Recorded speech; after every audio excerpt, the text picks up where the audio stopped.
क्या आपने कभी सोचा है कि हैकिंग की शुरुआत कैसे हुई? किसने की? इस दुनिया का पहला हैकर कौन था? या ऐसा कौन सा चर्चित व्यक्ति था जिसने इस पूरी चीज को शुरू किया? इस वीडियो में आज हम यही जानने की कोशिश करेंगे और मैं आपको बताऊंगा हैकिंग का इतिहास।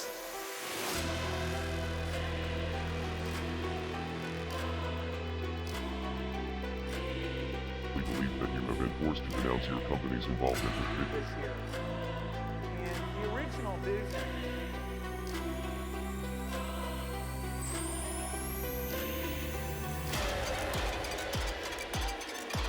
सबसे पहले बात करते हैं एक 13 साल के बच्चे के बारे में जो 1955 में कंप्यूटर्स देखता है, हॉबी डेवलप करता है। एक 13 साल का बच्चा, जिस उम्र में लोग स्कूल में अपनी पढ़ाई में व्यस्त होते हैं और खेल कूद कर रहे होते हैं, उस उम्र में यह लड़का कंप्यूटर के प्रति इतनी रुचि दिखाता है कि उसका ध्यान और कहीं लगता ही नहीं है। 1955 में जो कंप्यूटर आया करते थे वो आज के कंप्यूटर जैसे नहीं दिखा करते थे। ना ही उसमें फैंसी एनिमेशंस होते थे, ना ही फैंसी गेम्स हुआ करते थे, कुछ भी नहीं होता था। ये कंप्यूटर दिखने में इतने बोरिंग हुआ करते थे कि कोई भी इंसान इसे ज्यादा वक्त तक चला ही नहीं सकता था, वो बोर हो जाया करता था। ऐसे वक्त में एक बच्चा निकल कर आता है जिसको बड़ी रुचि होती है और वो बेसिक जैसी लैंग्वेज को भी सीख लेता है। उस जमाने में जो कंप्यूटर हुआ करते थे वो बहुत ही वैल्यूएबल थे और हर किसी के पास हुआ नहीं करते थे। कुछ चुनिंदा लोगों के पास वो कंप्यूटर सिस्टम हुआ करते थे और कुछ प्राइवेट कंपनियां ही उनको होल्ड करती थी। ऐसी ही एक प्राइवेट कंपनी ने एक बहुत ही बेसिक लेवल का एक कोई कंप्यूटर, जो कि आज के कंप्यूटर से बहुत अलग था, आप मान के ये चलिए कि आज के ज़माने का कैलकुलेटर, तो ऐसा कंप्यूटर एक स्कूल के उसमें लगाया। वहाँ पर एक 13 साल का बच्चा आता है और वो कंप्यूटर चलाता है, लेकिन वो ये देखता है कि उस कंप्यूटर चलाने में बस कुछ मिनट ही मिलते हैं। उस समय कंप्यूटर कुछ लिमिटेड वक्त के लिए ही दिया जाता था क्योंकि वो चलने पर बहुत गर्म होता था, उसको चलाने के लिए इलेक्ट्रिसिटी भी लगती थी और वो बहुत सारे लोगों के लिए एक ही कंप्यूटर हुआ करता था। तो जो कंप्यूटर टाइम है वो एक ऐसी चीज़ थी कि सबको नहीं मिला करता था। उस 13 साल के बच्चे ने कुछ ऐसी ट्रिक निकाली कि उसको जो 5 या 10 मिनट कंप्यूटर के लिए मिलते हैं वो उसे बढ़ाकर आधा घंटे भी कर सकता है। और दोस्तों, यहीं से शुरुआत हुई थी दुनिया की सबसे इंटरेस्टिंग पहली हैकिंग की। अब गैस कीजिए मैं किसके बारे में बात कर रहा हूं। आगे चलकर ये 13 साल का बच्चा सॉफ्टवेयर किंग बनता है और दुनिया में एक ऐसे सॉफ्टवेयर का इजाद करता है जिसने पूरी दुनिया को बदल कर रख दिया। जी हां, मैं बात कर रहा हूं बिल गेट्स की। वो इंसान जिसने विंडोज को बनाया, वो इंसान जिसने घर घर में कंप्यूटर को पहुंचाया और आज भी जो ऑपरेटिंग सिस्टम ज्यादातर लोग इस्तेमाल कर रहे हैं वो बिल गेट्स की ही देन है। तो ये एक पहली हैकिंग थी। बाद में जब स्कूल को यह पता चला कि एक बच्चा है जो कंप्यूटर टाइम को ट्रिक लगा के बढ़ा देता है, जिससे दूसरे बच्चों को या दूसरे लोगों को कंप्यूटर इस्तेमाल करने का वक्त नहीं मिलता, तो उस बच्चे को यानी कि बिल गेट्स को कंप्यूटर इस्तेमाल करने से बैन कर दिया गया। बाद में उसके टैलेंट को रिकॉग्नाइज किया गया, उसे बुलाया गया और उसकी मदद ली गई उस लूप होल को फिक्स करने में जिसकी मदद से वो कंप्यूटर टाइम बढ़ाकर इस्तेमाल किया करता था। तो बिल गेट्स ने अपनी नॉलेज का इस्तेमाल अच्छे के लिए किया, वल्नरेबिलिटी को पैच करने के लिए किया और ऐसे करके उनकी रुचि बढ़ी और फिर उन्होंने आगे चलकर विंडोज की स्थापना की। विंडोज ऑपरेटिंग सिस्टम और MS DOS को बनाया, जो कि आज की जो मॉडर्न विंडोज है उसका एक स्टार्टिंग वाला जो वर्जन था वो था। दोस्तों, हैकिंग की दुनिया में हर इंसान ऐसा नहीं था कि उसने अच्छे के लिए ही काम किया। ऐसे बहुत सारे हैकर्स हुए जिन्होंने बहुत गलत काम भी किए। और अब मैं बात करने वाला हूं दुनिया के सबसे खतरनाक और शुरुआती दौर के हैकर के बारे में, जिसका नाम है केविन मैटनिक। यह इंसान भी 16 साल की उम्र में हैकिंग करना उसने शुरू कर दिया था। यह बात है 1960s और 1970s की। एक 16-15 साल का लड़का फोन पर कुछ ऐसी आवाजें निकालता है, कुछ ऐसी बीप निकालता है जिससे वो फ्री कॉल्स कर सकता है। ये तो बड़ी आश्चर्यचकित बात थी क्योंकि उस जमाने में कॉल्स बहुत महंगी हुआ करती थी। आपको अगर कॉल करनी है तो बहुत पैसे देने पड़ते थे, लेकिन एक लड़का आता है, कुछ आवाज निकालता है और उसकी कॉल अनलिमिटेड हो जाती है, वो बहुत देर तक बात कर सकता है। दोस्तों, इस हैकिंग टेक्निक को फ्रीकिंग कहा करते थे। हालांकि ये अभी वैलिड नहीं है, लेकिन उस जमाने में ये बहुत बड़ी चीज हुआ करती थी। अब ये इकलौता केविन मैटनिक ही नहीं था जो ये चीज़ कर लेता था। दरअसल वो 2500 मेगाहर्ट्ज की फ्रीक्वेंसी की साउंड जनरेट करता था, जिससे टेलीफोन को ये सिग्नल जाता था कि लाइंस को अनलॉक कर दिया जाए। वो एक इंटरनल टोन होती थी जो टेलीफोन्स को मैनिपुलेट कर दिया करती थी। बहुत सारे ऐसे एक्सपर्ट लोग हुआ करते थे जो इस आवाज़ को मुंह से निकाल दिया करते थे, जिससे कंप्यूटर सिस्टम को ये लगता था या उस जमाने के बेसिक टेलीफोन सिस्टम को ये लगा करता था कि लाइन अनलॉक कर दी जाए और इससे कितनी भी कॉल्स की जा सकती है। ये नहीं है कि ये फ्रीकिंग का कॉन्सेप्ट केविन मैटनिक लेके आया था। फ्रीकिंग का कॉन्सेप्ट बहुत पहले से था, अर्ली 1960s से था। ब्लू बॉक्स नाम का एक मशीन बनाई गई थी जिससे ऐसी टोन जनरेट की जा सकती थी, लेकिन इसको बहुत ज़्यादा पॉपुलर केविन मैटनिक ने किया। आगे चलकर इसको एक इंसान ने और पॉपुलर किया था जिसका नाम स्टीव वॉजनेक है। जी हाँ, ये वही इंसान है जिसने स्टीव जॉब्स के साथ मिलकर एप्पल की स्थापना की थी। स्टीव वॉजनेक ने एक ऐसी मशीन बनाई थी जिसकी मदद से फ्री कॉल्स की जा सकती थी। दरअसल ये फ्रीकिंग करने का एक पूरा इक्विपमेंट था, एक इतना बड़ा। उसमें बटन्स थे, उसमें एक स्पीकर था। अभी आप अपने स्क्रीन पर उसकी फोटो देख सकते हैं। तो जब स्टीव वॉजनेक ने इसको बनाया तो प्रिंटेड बोर्ड पर बनाया, एक प्रॉपर इक्विपमेंट बनाया, टिपिकल एप्पल मेंटालिटी, और उसको बेचा भी होगा। अब आपको इसलिए पता चल गया होगा कि विंडोज क्यों बहुत सारे लोग फ्री में इस्तेमाल कर रहे हैं, लेकिन एप्पल का कोई भी प्रोडक्ट आप फ्री में इस्तेमाल क्यों नहीं कर सकते। इन दोनों की ही जो भी स्थापना करने वाले लोग हैं, इनकी सोच बहुत ही अलग थी। बिल गेट्स दुनिया की बहुत मदद करना चाहता था और हील करना चाहता था, दुनिया को अच्छे के लिए काम करना चाहता था। स्टीव वॉजनेक पैसा कमाना चाहता था और केविन मैटनिक सिर्फ ब्लैक हैट हैकिंग ही किया करता था। हम यहां पर केविन मैटनिक की बात कर रहे हैं। केविन मैटनिक एक ऐसा हैकर रहा जो सोशल इंजीनियरिंग पर बहुत ध्यान देता था। ये 1970s और 60s से एक्टिव होना शुरू हुआ और दोस्तों लास्ट में जाकर उसने अच्छे के लिए काम करना शुरू किया, लेकिन उसकी पूरी जिंदगी जो थी वो ब्लैक हैट हैकिंग में गई। उसको जब लास्ट अरेस्ट किया गया अर्ली 2000 में, तो उसके बाद जब वो निकला तो उसने सोचा कि अब अच्छे के लिए काम किया जाए। केविन मैटनिक सबसे खतरनाक हैकर इसलिए था क्योंकि वो सोशल इंजीनियरिंग में बहुत माहिर था। उसका ये मानना था कि जो हैकिंग होती है वो कंप्यूटर से तो होती ही है, लेकिन दिमाग से भी होती है।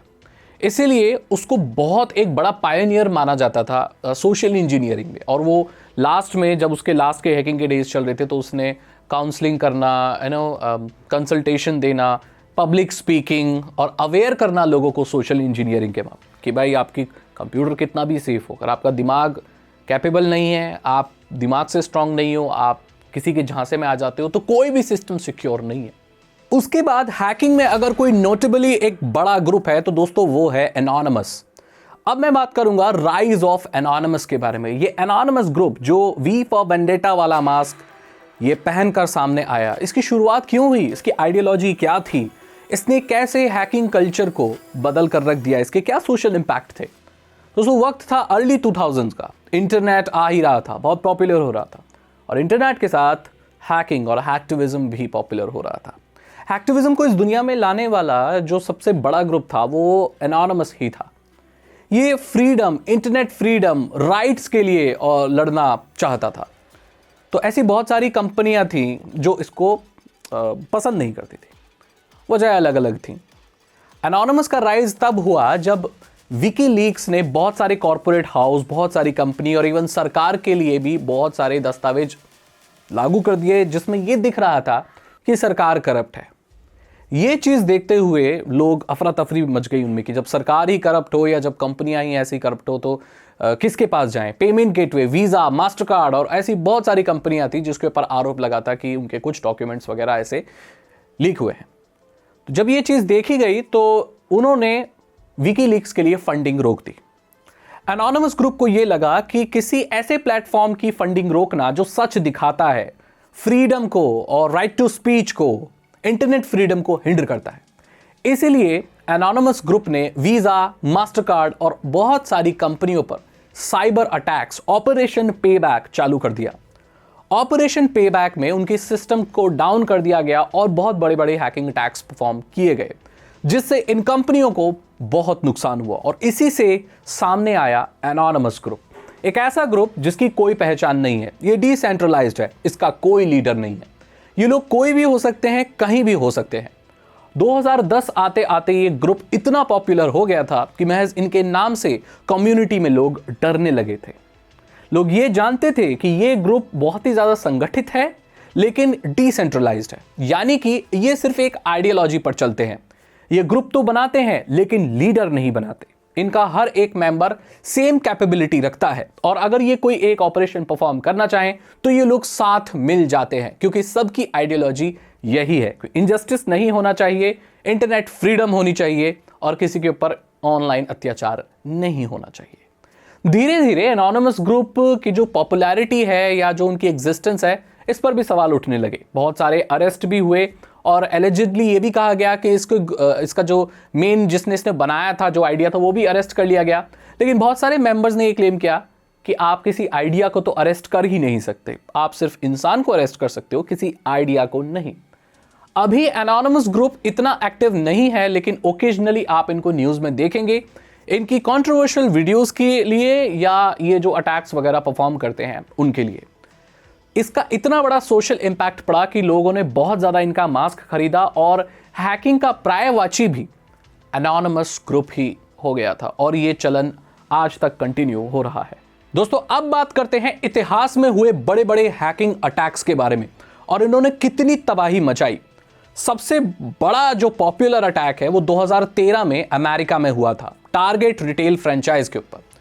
ये बहुत सारे स्टोर थे, तो 1800 स्टोर्स के ऊपर अटैक हुआ था। अब आप ये सोच रहे होंगे कि 1800 मॉल या 1800 स्टोर कोई ज़्यादा नहीं होते, लेकिन एक मॉल हज़ारों लोगों को हैंडल कर सकता है। इस हिसाब से आप इसकी इंटेंसिटी का अंदाज़ा लगा सकते हैं कि 1800 स्टोर मतलब कितने लोग। इन सारे लोगों की credit card details, financial details चुरा ली गई थी। कितना नुकसान हुआ होगा लोगों को पैसे का, आप अंदाज़ा भी नहीं लगा सकते एक छोटे से अटैक से। कहने के लिए ये आपको छोटा अटैक लग रहा है, लेकिन कितना पैसे का नुकसान हुआ था कोई गिनती नहीं। अगर ये भी सुनकर आपको डर नहीं लगा तो दोस्तों 2014 के याहू अटैक के बारे में मैं बात करना चाहूंगा। 3 करोड़ लोग अफेक्टेड हुए थे। याहू के ऊपर बहुत बड़ा साइबर अटैक हुआ था। 3 करोड़ लोगों का डेटा चुरा लिया गया था। अब उसका क्या इस्तेमाल हुआ डेटा का कोई पता नहीं, लेकिन 3 करोड़ लोगों में अफरा तफरी मच गई कि उनकी पर्सनल डिटेल्स लीक हो चुकी हैं। एक बहुत बड़ा साइबर अटैक याहू जैसी बड़ी कंपनी पर अगर हो सकता है तो दुनिया में कौन सेफ है। इसी के बाद एक चलन चल गया कि सब लोग अपने कंप्यूटर में एंटीवायरस रखने लगे। अगर हल्की सी भी भनक लग जाए कि वायरस या वॉर्म या हैकिंग अटैक हुआ है तो लोग घबराने लगे, क्योंकि अगर याहू जैसी कंपनी सेफ नहीं है तो दुनिया की कौन सी कंपनी सेफ है। दोस्तों, वक्त आया 2017 का। ये वो वक्त था जब रैंसमवेयर बहुत ज्यादा पॉपुलर हो रहे थे और दुनिया का सबसे बड़ा रैंसमवेयर अटैक होता है जिसका नाम था WannaCry। 2 लाख से ज्यादा कंप्यूटर अफेक्टेड हुए थे 150 कंट्री में। यूके, रशिया, चाइना, इंडिया, आप नाम लीजिए, उस कंट्री में कंप्यूटर्स अफेक्टेड हुए थे। रैंसमवेयर का कॉन्सेप्ट यह कहता है कि एक सॉफ्टवेयर आता है, वो डाउनलोड होता है, आपके कंप्यूटर का जितना भी डेटा है उसको लॉक कर देता है। उसको अनलॉक करने के लिए जो हैकर्स होते हैं वो आपसे बिटकॉइन में पैसे मांगते हैं, नहीं तो आपका कंप्यूटर लॉक हो जाता है, इनक्रिप्ट हो जाता है, आप कोई भी डेटा निकाल नहीं सकते, कंप्यूटर को इस्तेमाल नहीं कर सकते। ये तबाही वाली बात और ज़्यादा हो जाती है जब ऐसे कंप्यूटर में रैंसमवेयर आ जाए जिससे पूरी कंपनी जुड़ी हुई है। पूरी कंपनी की कंपनी तबाह हो सकती है और कंपनियां तबाह हुई हैं WannaCry रैंसमवेयर की मदद से। बाद में लोगों ने ऐसा कुछ मैकेनिज्म बनाया जो उसे डिक्रिप्ट कर पाए, लेकिन इतनी तबाही मचा दी थी इसने कि आप अंदाज़ा भी नहीं लगा सकते। इतना ज़्यादा कंपनियों के, गवर्नमेंट के कंप्यूटर्स लॉक हुए थे। हाहाकार मच गया था 2017 में, और उस वक्त मैं यूट्यूब कर रहा था और मैंने वीडियो भी बनाई थी। अगला खतरनाक साइबर अटैक हुआ था 2020 में SolarWinds नाम की एक सॉफ्टवेयर कंपनी पर। यह अटैक इतना खतरनाक था कि इसको डिटेक्ट करना बहुत ही मुश्किल था। लोगों को पता ही नहीं चला बहुत दिनों तक कि उनके ऊपर अटैक हो रहा है। यह सॉफ्टवेयर कंपनी की जो अपडेट मैकेनिज्म है उसमें हैकर्स ने कब्जा कर लिया था। इसका मतलब जो कंपनी सॉफ्टवेयर अपडेट अपने कस्टमर्स को दे रही थी वो सॉफ्टवेयर अपडेट्स के साथ वायरसेस भी थे। वो ऐसे कोड्स थे जो पूरे लोगों के सिस्टम्स का कंट्रोल हैकर्स को दे रहे थे और कंपनी को बहुत वक्त तक ये पता ही नहीं था। इतने ज्यादा लोग इससे अफेक्टेड हुए थे, वो भी अनजाने में।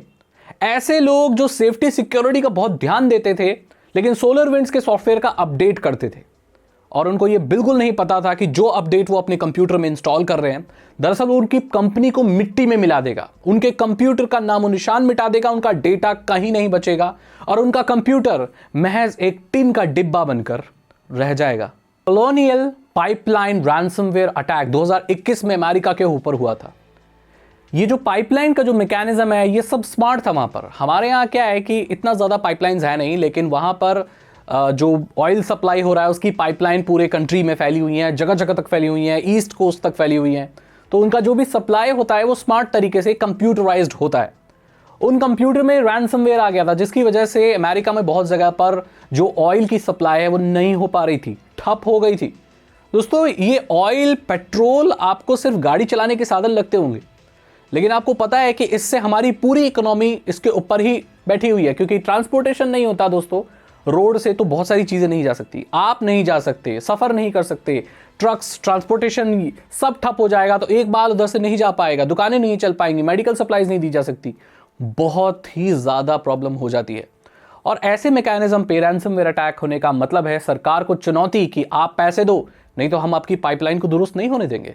ये अमेरिका के ऊपर बहुत बड़ा अटैक था और जो ऑयल सप्लाई है वो बहुत ज़्यादा हिंडर हो गई थी, इसने भी काफ़ी तबाही मचाई थी। तो हमारा ये मानना है कि भाई जितनी ज़्यादा जो स्मार्ट चीज़ है, जितनी टेक्नोलॉजी डिपेंडेंट है, उसमें हैकिंग के चांसेस और डेटा ब्रीच और साइबर अटैक के चांसेस उतने बढ़ जाते हैं। टेक्नोलॉजी एडवांस करने से सहूलियत तो मिलती है, लेकिन रिस्क भी बढ़ जाते हैं कि अगर उन्हें हम सिक्योर ना रखें तो ये सारी चीज़ें हो सकती है। दोस्तों ये बड़े बड़े अटैक्स थे। आइए अब जानते हैं कि कैसे हैकिंग इस दुनिया में इवॉल्व हुई। मैं 1960 से शुरू करूंगा और अभी 2020, 21, 22 तक ले जाऊंगा और बताऊंगा कि ये जो हैकिंग का सिनेरियो है वो कैसे आगे बढ़ा। चलिए दोस्तों शुरू करते हैं हैकिंग की टाइमलाइन। 1960 का दौर था जब MIT के स्टूडेंट्स ने कंप्यूटर टाइम को इंक्रीज करने की एक ट्रिक निकाली। जो ट्रिक मैंने आपको बताई थी, जो बिल गेट्स इस्तेमाल करता था, ये अलग तौर पर स्टूडेंट्स ने भी निकाली थी और 1960s में आप कह सकते हैं पहले ही निकाली थी। स्टूडेंट्स ने कुछ ऐसा रिसर्च किया उन बेसिक कंप्यूटर्स के ऊपर कि उनका टाइम बढ़ गया और ये स्टार्टिंग हैकिंग थी। जो हैकिंग की जो स्टार्टिंग हुई थी दोस्तों वो इसी से हुई थी कि कंप्यूटर टाइम को इंक्रीज किया गया। उसके बाद रोल आता है दोस्तों 70 और 80 के दशक में स्टीव वॉजनेक का।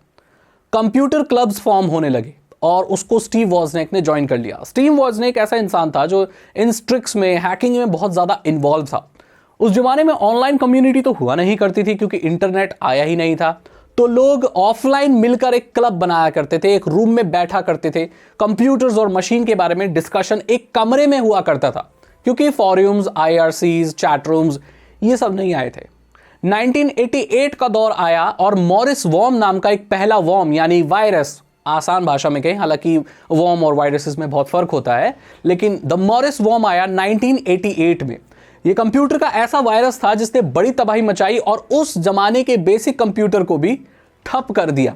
तब लोगों को पता चला कि कंप्यूटर के साथ ये वायरस जैसी प्रॉब्लम भी हो सकती है। उससे पहले वायरस जैसी प्रॉब्लम किसी भी इंसान ने बेसिक कंप्यूटर में फेस नहीं की थी। Tonight, the information superhighway and one of its main thoroughfares, an online network called Internet. Give me the University Research Network. A promotional video put out 5 years ago by Apple Computer envisioned people talking to computer terminals and to one another through video phone links by the year 2010. दोस्तों 1990 का दौर आया, internet आ ही रहा था, तो forums और basic level के जो चैट्स थे वो आ गए। कुछ इलीट लोगों के पास इंटरनेट आ गया, तो उन लोगों ने अपनी नॉलेज शेयर करने के लिए चैट रूम्स, फॉरम्स, ये सारी चीजें वेस्ट में बनानी शुरू की और लोगों ने ज्वाइन की। इससे हैकिंग का बहुत विस्तार हुआ, क्योंकि अब यहां पर आपको कोई भी नॉलेज शेयर करने के लिए किसी कमरे में, किसी मीटिंग में या हॉल में जाने की जरूरत नहीं है। अब आप अपने घर बैठे भी अपनी नॉलेज को इंटरनेट पे शेयर कर सकते थे। इसलिए ये हैकिंग की जो चीज थी ये आग की तरह दुनिया में फैल गई। दोस्तों 1995 का वक्त आया और एक सबसे बड़ी गिरफ्तारी या पहली बड़ी गिरफ्तारी हुई एक हैकर की। जी हां, केविन मेटनिक को 1995 में एक बहुत बड़े हैकिंग अटैक के लिए अरेस्ट कर लिया गया और उनको कंप्यूटर इस्तेमाल करने से मना कर दिया गया। तो ये सबसे बड़ा एक अरेस्ट था और न्यूज़ में बहुत ज़्यादा हाईलाइट हुआ। तब लोगों को पता चला कि ऐसे क्रिमिनल्स भी होते हैं जो इतना बड़ा बड़ा क्राइम कर सकते हैं जिससे तबाही मच सकती है। सन 2000 का वक्त आया और ये वक्त था स्क्रिप्ट किडीज का। अब इंटरनेट पूरे तरीके से आ चुका था और घर घर में इंटरनेट लगने लगा था। भारत में अभी भी लिमिटेड लोगों के पास ही इंटरनेट हुआ करता था, लेकिन वेस्ट में इंटरनेट बहुत कॉमन होने लगा। इंफॉर्मेशन शेयर करने का जरिया और ये सारी चीजें करने का जरिया। इसी के साथ जैसे ही आपको पता है कि अर्ली 2000 में स्क्रिप्ट किडीज आए और इंटरनेट बहुत था, तो क्या है, लोगों ने नॉलेज शेयर करनी शुरू की, लोगों ने बनी हुई स्क्रिप्ट भी शेयर करना शुरू किया और तभी जन्म हुआ स्क्रिप्ट किडी का। अगर आपको नहीं पता कि स्क्रिप्ट किडी क्या होता है, स्क्रिप्ट किडी ऐसे इंसान को कहते हैं जो कोई भी स्क्रिप्ट, कोई भी हैकिंग अटैक खुद से नहीं लिखता है, दूसरे लोगों द्वारा लिखा गया बनाया हुआ जो भी स्क्रिप्ट है उसको इस्तेमाल करता है। इसको कॉन्सेप्ट की डीप नॉलेज नहीं होती, बस ये चीज़ों को उठाकर इधर उधर करना जानता है। और इसी से शुरुआत हुई साइबर अटैक्स की। बड़े बड़े साइबर अटैक्स परफॉर्म किए गए ऐसे लोगों द्वारा जिन्हें कोई डीप नॉलेज ही नहीं थी, जिन्हें कोडिंग आती ही नहीं है, जिन्हें पाइथन पता ही नहीं थी, या उस जमाने में तो पाइथन नहीं और दूसरी लैंग्वेज हुआ करती थी, वो लोगों को पता ही नहीं थी। और फिर भी अटैक्स परफॉर्म होने लगे।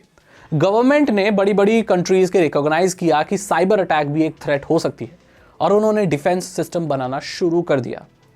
कंट्रीज लाइक चाइना, रशिया और बहुत बड़ी बड़ी कंट्रीज जिनको लगता था कि साइबर अटैक उनके लिए बहुत बड़ा खतरा हो सकती है, उन्होंने ऐसे लोगों को भर्ती करना शुरू किया जो उनको हैकिंग से बचा सके। ये वक्त अर्ली 2000s का ही था। उसी के साथ साथ जैसे ही 2005 आया और 2010 आने लगा, एक बहुत बड़ा हैकिंग ग्रुप एक्टिव हो गया, एनोनिमस। हैक्टिविज्म की शुरुआत हुई, स्टेट पावर्ड हैकर्स आने लगे।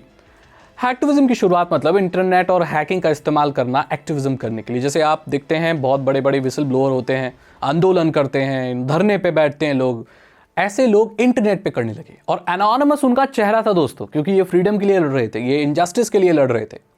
दोस्तों वक्त आ गया 2010 का और साइबर वॉरफेयर का वक्त आ चुका था। अब बहुत बड़ी बड़ी जो कंट्रीज हैं वो दूसरी कंट्रीज पर साइबर अटैक्स थ्रो करने लगी। मानो एक जाल बुन लिया इन लोगों ने। एक कंट्री, दूसरी कंट्री, तीसरी कंट्री, चौथी कंट्री, एक दूसरे के ऊपर साइबर अटैक्स आ रहे हैं। अलग अलग लोग, state powered hackers. State powered hackers मतलब ऐसे हैकर्स जो गवर्नमेंट हायर करती है। आपको ये पता नहीं होगा, लेकिन इस दुनिया में ऐसी बड़ी बड़ी बहुत सारी कंट्रीज हैं जो पैसे देती हैं बुरे हैकर्स को कि दूसरी कंट्री के डेटा को लीक करो। वो पैसे देती हैं इन हैकर्स को, एक आर्मी बनाती है इनकी कि वो दूसरे दुश्मन देशों पर अटैक्स परफॉर्म कर सके। ये सारी चीज़ें वॉलंटियरिंग के हिसाब से भी हैकर्स करते हैं, खुद भी करते हैं, लेकिन स्टेट पावर्ड या स्टेट बैक्ड हैकर्स की शुरुआत 2010 में हो चुकी थी। वक्त आगे बढ़ चुका, स्मार्ट चीज़ें आ चुकी। 2015-2020 का वक्त आया दोस्तों, और दुनिया के पास सबसे बड़ा जो चैलेंज आया दोस्तों वो था साइबर अटैक्स का, साइबर सिक्योरिटी का। अब यहाँ पर अगर लोगों को सिक्योर रहना है तो वो अपनी इंडिपेंडेंट चीज़ शुरू कर ही नहीं सकते, क्योंकि अगर आप खुद की कस्टम कोडेड वेबसाइट बनाओगे तो उसको सेफ एंड सिक्योर करना हर किसी के बस की बात नहीं है। हैकर्स इतने ज़्यादा एडवांस हो गए कि अब वो हर चीज़ को लगभग टारगेट कर सकते थे। IoT के आने के बाद, आर्टिफिशियल इंटेलिजेंस के आने के बाद और क्लाउड कंप्यूटिंग के आने के बाद ये रिस्क और ज़्यादा बढ़ गया। वक्त आ गया दोस्तों 2020 का। 2020 में दुनिया बहुत स्मार्ट हो गई, लेकिन रिस्क भी डबल हो गया। अब क्लाउड कंप्यूटिंग की मदद से कोई भी कंपनी या कोई भी इंडिविजुअल अपनी सारी कंप्यूटिंग क्लाउड पर कर रहा है, यानी वो एक कंप्यूटर से, इंटरनेट से कनेक्टेड है और जो भी प्रोसेसिंग हो रही है वो एक अलग कंप्यूटर में हो रही है जो दुनिया के किसी कोने में रखा हुआ है। उसकी कंप्यूटिंग, उसका सारा डेटा क्लाउड पर है, ऑनलाइन है। तो एक साइबर अटैक ऐसे लोगों को और ऐसी कंपनियों को तबाह कर सकता था, इसलिए रिस्क और ज्यादा बढ़ गया।